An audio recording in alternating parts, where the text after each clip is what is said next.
Hashtag ASUS TUF Gaming RTX 4070 Super Review Script. I was skeptical about this one, honestly. I figured another high-end graphics card would just be incremental improvements, right? But after running this ASUS TUF Gaming RTX 4070 Super for a few weeks, I completely changed my mind about what you're actually getting for the money. Link is in the description if you want to check the latest price on Amazon. Let me break down why I think this card is worth serious consideration if you're in the market right now. So first thing I noticed was the performance in games I actually care about. With DLSS 3 enabled, you're getting frame rates that feel genuinely smooth. I was playing some demanding stuff like Cyberpunk and Avatar Frontiers of Pandora, and this card just handles it without breaking a sweat. The DLSS 3 implementation is smooth enough that you don't have to compromise on graphics settings just to maintain playable frame rates.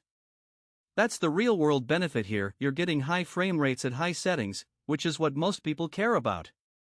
The cooling on this thing impressed me. ASUS scaled up their AxialTech fans to push about 21% more airflow than their standard designs, which means the card stays quieter under load than I expected. I've got it in a pretty tight case, and it's not creating that jet engine sound that some cards do. The dual ball bearings are also rated to last twice as long as conventional ones, so you're not going to be replacing fans after a couple years of use. What's less obvious but actually matters is the build quality.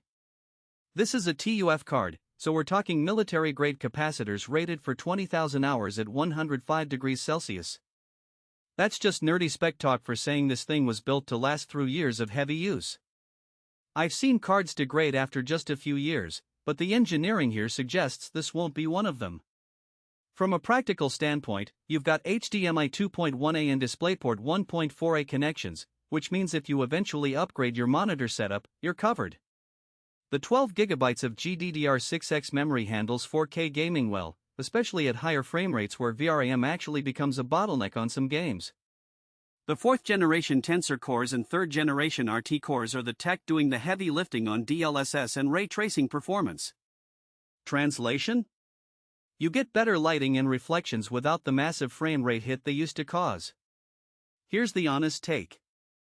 The main pros are solid performance at a more reasonable price point than the higher tier cards, excellent thermals and acoustics, and build quality that feels like it'll stick around. The downsides are that it's still a significant investment, and if you're playing older or less demanding games, you might be overpaying for what you need. Also, it does require decent power delivery from your PSU. If you're looking for a card that balances performance, efficiency, and longevity, this one's hard to beat. Check the link below for current pricing on Amazon, and let me know in the comments if you have any questions about it.